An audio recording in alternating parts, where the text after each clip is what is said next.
खरं तर मगाशी जसं सांगितलं अभिषेकजींनी त्या पद्धतीने आणखी 4 सभा आहेत आणि त्या वेळेत करायला लागणार आहेत. पण आवर्जून तुम्हाला हे सांगण्यासाठी शहरात आलोय की जे महाराष्ट्रात ताठ मानेनं फिरतोय ते तुमच्या सगळ्यांच्या जीवावर फिरतोय. लहान लेकराला आईबापानं खांद्यावर उचलून घेतलं तर ते जगाला मोठं दिसतंय. त्या पद्धतीनं तुम्ही जेव्हा शब्द उचलून धरता त्यानुसार महाराष्ट्रभर फिरतोय आणि त्यानुसार आत्ताचाही शब्द तुम्ही उचलून धराल आणि अभिषेक कळमकर यांना निवडून द्याल एवढं तुम्हाला सगळ्यांना आवाहन करायला आलं. कारण ही निवडणूक फक्त विधानसभेची निवडणूक राहिलेली नाही, ही निवडणूक महाराष्ट्र धर्माची निवडणूक आहे. ही निवडणूक महाराष्ट्राच्या अस्मितेची निवडणूक आहे. आता येताना खरं तर चिपळूण संगमेश्वर मतदारसंघात सभा घेऊन आलो आणि चिपळूण संगमेश्वर मतदारसंघात सभा घेत असताना तिथली एक जखम ही अजूनही महाराष्ट्राच्या काळजावर कोरलेली ती जखम आहे गद्दारीची. त्या संगमेश्वराला कसब्याला सरदेसाईंच्या वाड्यामध्ये छत्रपती संभाजी महाराज पकडले गेले. छत्रपती संभाजी महाराजांसारखा योद्धा पकडला गेला, तो केवळ गद्दारी केली म्हणून पकडला गेला, नाहीतर हिंदुस्थानचा इतिहास हा वेगळा दिसला असता. आणि छत्रपती संभाजी महाराज त्या गद्दारीमुळे पकडले गेले. दुर्दैवानं तीच गद्दारीचं पीक हे पुन्हा महाराष्ट्रात फोफावायला लागलंय.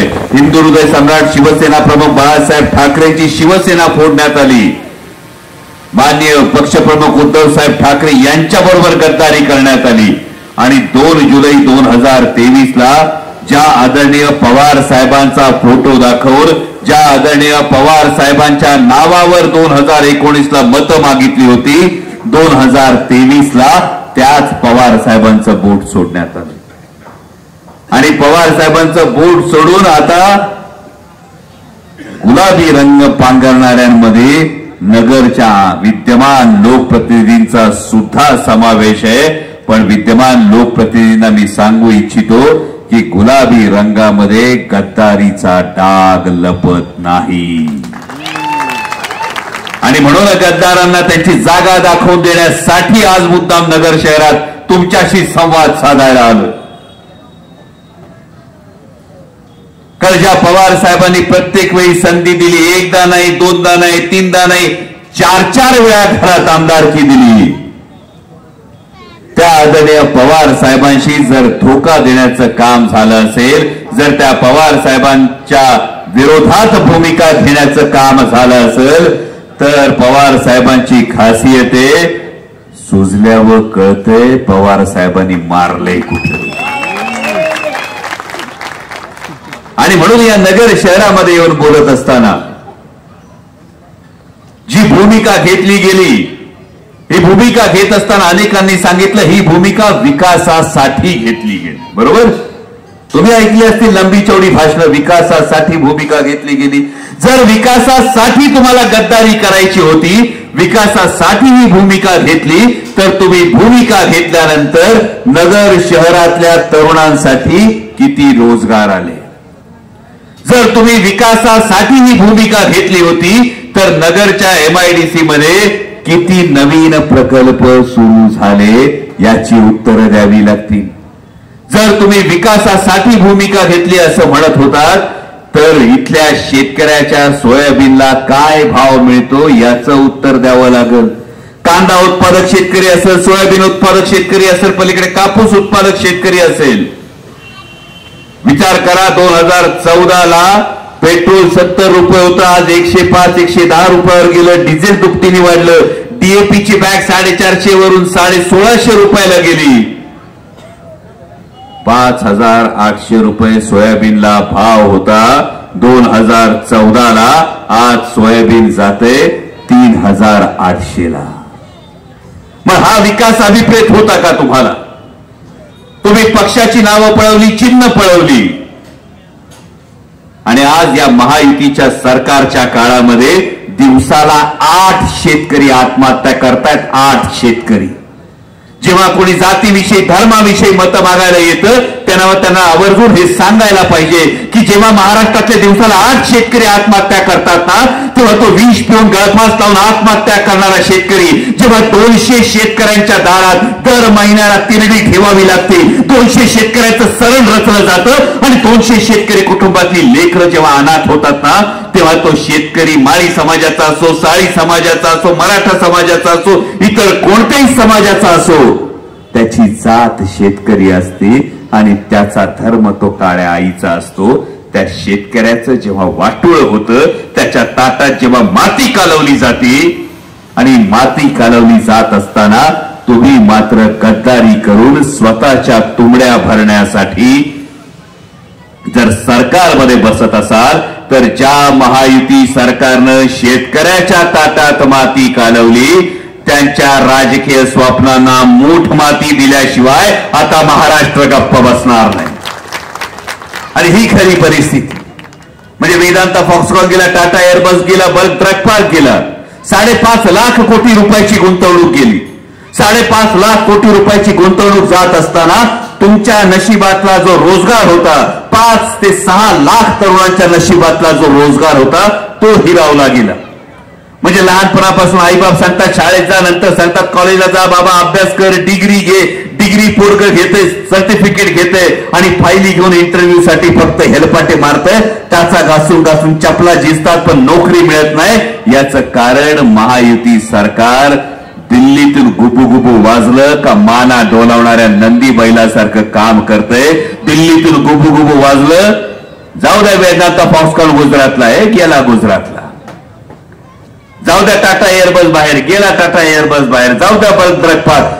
तुमच्या ताटातलं तुमच्या वाट्याचा रोजगार ज्या महायुतीच्या सरकारनं महाराष्ट्राच्या बाहेर जाऊ दिला, त्यांनी आता विकासावर गप्पा मारण्यापेक्षा हाच तरुण आपल्या ताटातलं जर हिरावून नेलं असेल, तर आता महायुतीच्या ताटातलं स्वप्न जे आहे ते आता आपल्याला आपल्या हातात घ्यावं लागेल. जवळपास आतापर्यंत 125 पेक्षा जास्त सभा झाल्या असतील. शिवस्वराज्य यात्रा सुरू झाल्यापासून मला आठवतंय लोकसभेला सुद्धा इथं आलो होतो, याच जागेवर सभा झाली होती. म्हणजे मला येताना आल्यापासून मला नगर शहर जवळून माहिती, नगर शहर जवळून माहिती दिसली जागा का मार ताबा, अशी काही लोकांची मानसिकता आहे. दिसली जागा की मार ताबा, अशी काही लोकांची मानसिकता. अनेक जणांनी सांगितलं जागा येईल की नाही माहित नाही, जागा येईल की नाही माहित नाही. पण अभिषेक त्यांच्या भाषणात बोलले हे 100% खरं आहे. जो इंटरनल सर्वे, या सर्वे मध्ये गोष्ट स्पष्ट आहे की ही सुप्त लाट आहे आणि नगर शहराची जागा ही तुतारी वाजवणारा माणूसच जिंकणार आहे, एवढं तुम्हाला ठामपणे सांगतो. कारण नगरची ही जनता स्वाभिमानी आहे. तसं पाहिलं तर महाराष्ट्रात मध्यवर्ती ठिकाणी असणारं शहर आणि मध्यवर्ती ठिकाणी असणारं शहर, पलीकडे मराठवाड्याचं प्रवेशद्वार म्हटलं तर नगर शहर येतं. इकडे कल्याण हायवे म्हटला, विशाखापट्टणम हायवे म्हटला तर मुंबईशी जोडणारं तुबीसात, शेजारी नाशिक सारखा जिल्हा, इकडे पुण्यासारखा जिल्हा, एवढं सगळं असताना ही विकासाची गंगा नगर शहरातल्या, नगर विधानसभेतल्या प्रत्येक मतदारापर्यंत जायच्या ऐवजी एकाच घराच्या अंगणात रुजत असेल आणि त्यासाठी दहशतीचा आधार घेतला जात असेल, तर ही नगरची माणसं, नगरी माणसं लय वेगळी बाबा. म्हणजे जर कोंडूर मारलं तर साधं मांजर सुद्धा नरडीचा घोट घेतं. तुम्ही तर नगरची स्वाभिमानी जनता आहात, आता दाखवून द्यायची वेळ आलेली आहे. आणि नियतीचा संकेत बघा, तुम्हाला जो आदरणीय पवार साहेबांनी उमेदवार दिलाय तो 2 नंबरी आहे का? आपले काय 2 नंबराचे धंदे आहेत का? आपला नंबर काय? माणूस कसा? माणूस 1 नंबर, ईव्हीएम वर नंबर 1. आणि जर कोणी येऊन दहशतीचं बोर्ड दाखवत असतील तर तुमच्या नेत्यांना सुद्धा पळता भुई, ज्यांच्यामुळे ज्या केंद्रीय गृहमंत्र्यांनी आवाज टाकला तर ज्यांना पळता भुई थोडी होती, इथं तुमचे खासदार बसलेत, माझ्या समोर केंद्रीय गृहमंत्र्यांना संसदेत अडकलंय, रुको फोटो निकाललाय. जेव्हा आदरणीय पवार साहेबांनी विचारलं नगरचं कसं होईल, तेव्हा लंके साहेबांनी सांगितलं जर कोण अंगावर आला तर त्याला शिंगावर घेण्याची ताकद निलेश लंकेमध्ये आहे. आणि म्हणून तुम्हाला एवढीच कळकळीची विनंती करतो, नगर शहरातली बास झाली गुंडगिरी, आता बस झाली गुंडगिरी, आता बस झाली ताबेमारी, आता बस झाली टक्केवारी. नगरच्या स्वाभिमानासाठी वाजवा तुतारी, रामकृष्ण हरी. तेव्हा तुतारी वाजवा आणि 7-12 वाचवा, एवढीच तुम्हाला कळकळीची विनंती करतो. अभिषेक कळमकर यांना मत म्हणजे आदरणीय शरदचंद्रजी पवार साहेबांना मत. नगर शहरामध्ये फक्त अभिषेक कळमकर उभे नाहीत, नगर शहरामध्ये आदरणीय शरदचंद्रजी पवार साहेबांचा विचार उभा आहे. आणि त्यासाठी अभिषेक कळमकर यांच्या नावासमोरचं 1 नंबरचं तुतारी वाजवणाऱ्या माणसासमोरचं बटन दाबा आणि त्यांना प्रचंड बहुमतानं विजयी करा. आत्ताच माळी समाज ट्रस्टचं सुद्धा उद्घाटन झालंय. कोणी काहीही समज गैरसमज पसरू द्या, शिव शाहू फुले आंबेडकरांचा विचार जर जागवायचा असेल तर तुतारी ही वाजलीच पाहिजे, एवढंच तुम्हाला कळकळीची विनंती करतो आणि थांबतो. धन्यवाद. जय शिवराय. रामकृष्ण हरी. तुतारी वाजवा, तुतारी वाजवा, तुतारी वाजवा. जय शिवराय. धन्यवाद सर.